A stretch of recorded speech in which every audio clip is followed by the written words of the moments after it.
It was a cold, early winter's day on the island of Sodor. A light snowfall glistened the tracks as the engines were bustling from station to station doing their jobs. Most of the engines were happy to be really useful, except for Gordon, the big blue express engine, who was having a serious problem.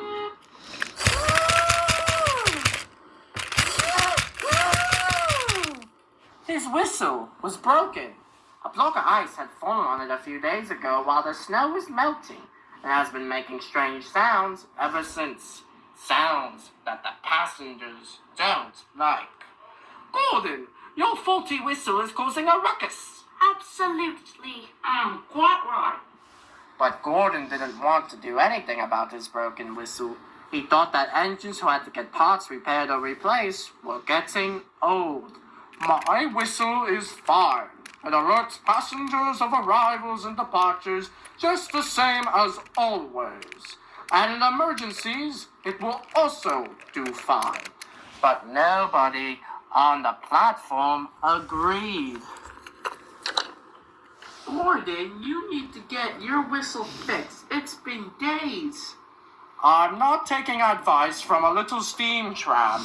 Perhaps you should ring your old bell and let me deal with my passengers. But Gordon's plans to move forward were stopped by Sir Topham Hatt.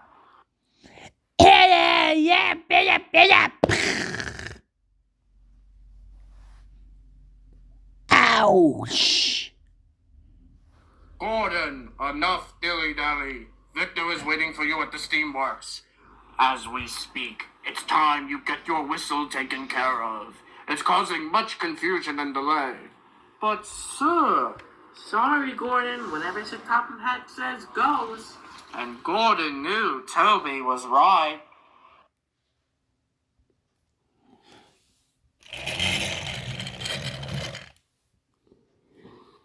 Gordon chopped into the steamworks, very cross.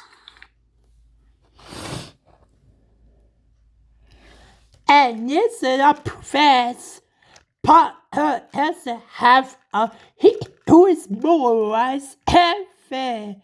So let's put heaven is in a corner. It's a right fit. Yes, and what? And also.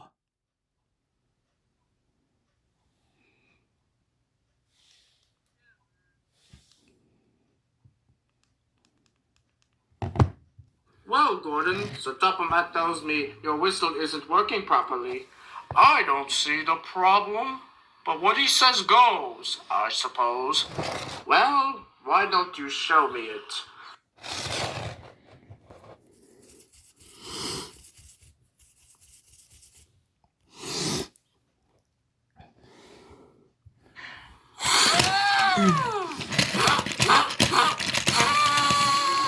Gordon's whistle echoed across the steamworks. It wasn't a pleasant sound for anyone's ears. That's definitely not a proper whistle sound. It's going to have to be replaced, my friend.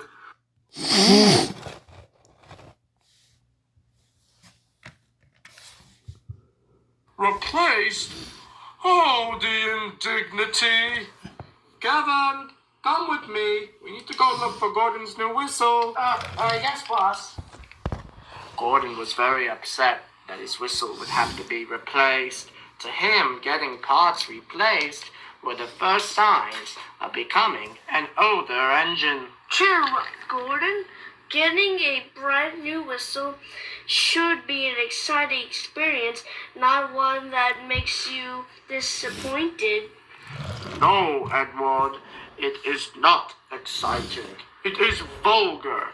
Simply vulgar. Only older engines that are heading to the scrap yards need new parts. Well, unfortunately, Gordon, my friend, I don't have any more of your type of whistle. Good. Now I can leave.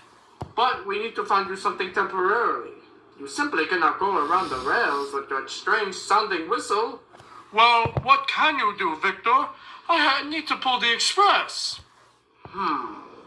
Tomorrow morning, I'll have a horn sent to Tidmouth before you leave for the early express. A horn? You mean a... Yes, Gordon. A diesel horn.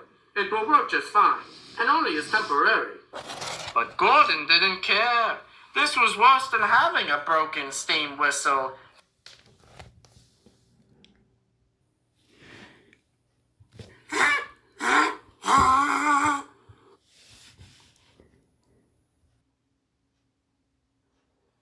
When the engines at Tidmouth woke the next morning, Gordon was already having his new horn installed. Oh, this isn't the first time I've had to use a diesel part. Gordon was remembering the time his buffer beam fell off, and it had been replaced with the buffer beam of a diesel.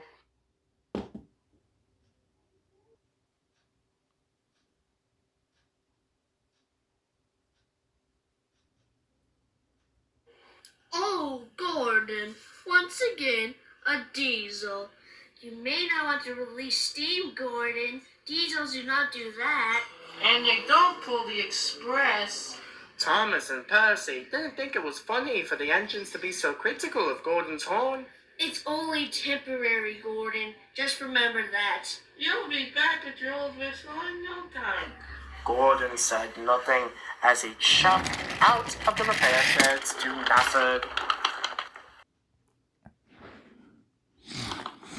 The slip coaches were waiting for Gordon. He was already a few minutes late. Gordon, you're a bit tardy. I'm sorry, slip coaches. Let's get a move on. But when Gordon went to usher the passengers into his slip coaches, he made a noise he's never made before. Gordon's diesel horn made the slip coaches shudder and shake, and the passengers were quite startled. Oh, didn't dig in the tea. I apologize, everyone. This isn't my normal sound. But nobody seemed to hear Gordon after that. That settles it. I will not honk this horn for the rest of the day. No more startling my passengers and coaches, and any of my friends on the rails.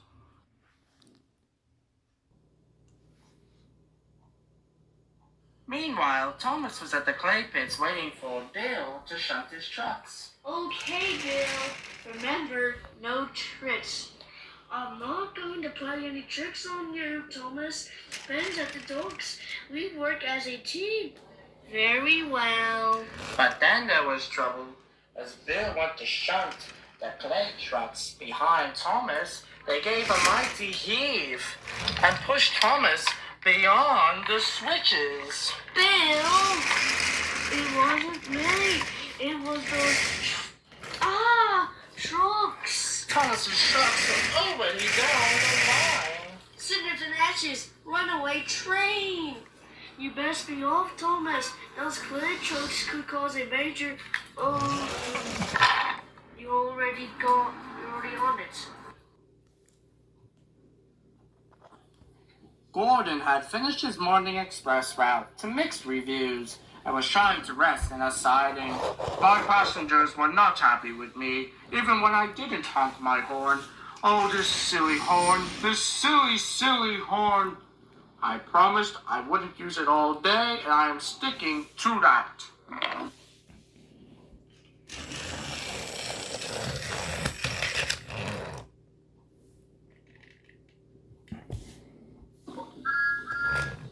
Thomas? Gordon, I need your help.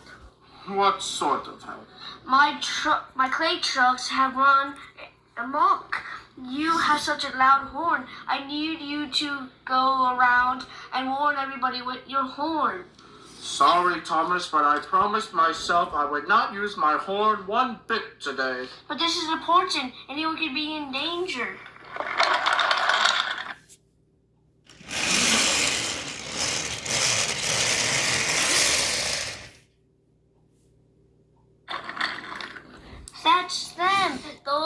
trucks. Gordon, please come and help me. But Gordon stayed in place. He wouldn't move an inch. Oh.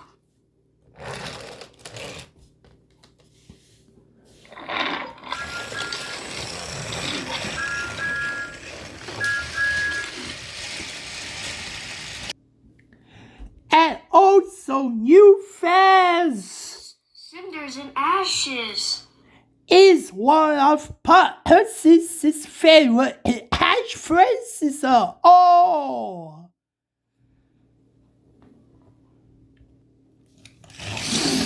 Oh, fuck!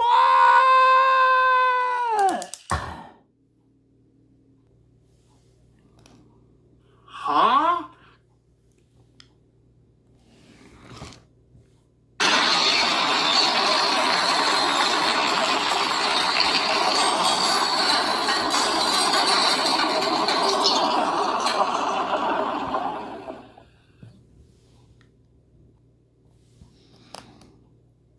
What could that be?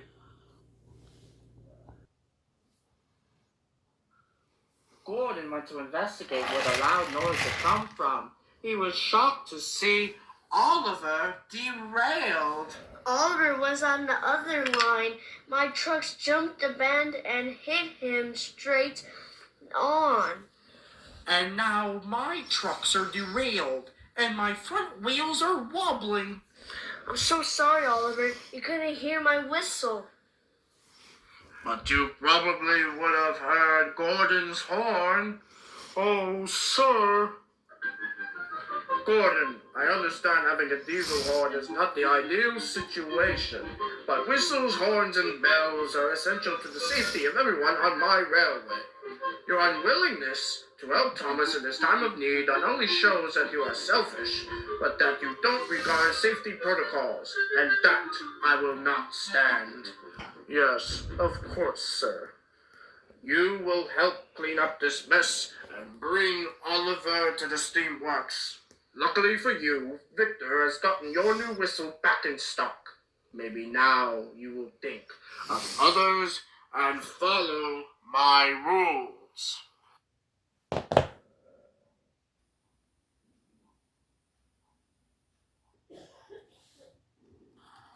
Gordon brought Oliver to the steamworks and was getting his new whistle put in place. I never want to hear that diesel horn ever again, Victor. And I never want to see it. All that horn has caused is confusion and delay. My apologies, both of you. Oliver, you'll be ready to go momentarily. And Gordon, would you mind bringing your old diesel horn to the Dim Controller's railway? Seems like Rusty needs a replacement as well. No express? For the goods task? Oh, the indignity. We know, Gordon. We know.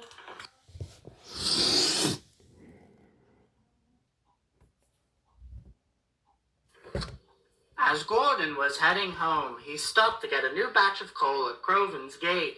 Duncan chopped in with his passengers. Ha ha ha! Gordon, I heard about the trouble you caused today. All over having a diesel horn. What a silly engine you are. And you're supposed to be the proud and triumphant Big Blue Express engine. Well, at least I don't complain every day about having a wobbly wheel. Duncan looked down at his wheel, which he always thought was wobbly. But it is wobbly. My wheel never gets fixed. You know that, Victor? Always helping the bigger engines first. Always. He just... Good day, Duncan. You never believe me. Oh, don't get me started on Mr. Percival. Oh, he just tells me to do my work and ignore my wobbly wheel. How do you ignore it? It's there. It's there. It wobbles. It... Oh. Gordon? When Gordon finally... You fucking bastard!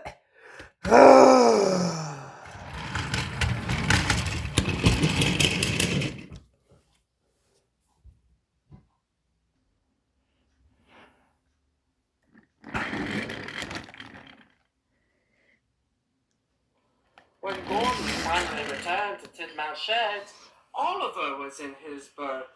Oliver? What are you doing here? Oliver has been repaired, and Sir Topham Hatt only finds it appropriate that he stay here tonight to recuperate. But where am I supposed to sleep? Right there, in that repair shed siding. Not that smelly siding. No, no, no. And all the engines laugh at Gordon's disgust, except for Percy and Thomas. We know you learned from your mistake, Gordon. And know that you'll always put safety for your own stuff the next time around. Although Gordon said nothing as he chucked into the siding, he knew Thomas and Percy were right.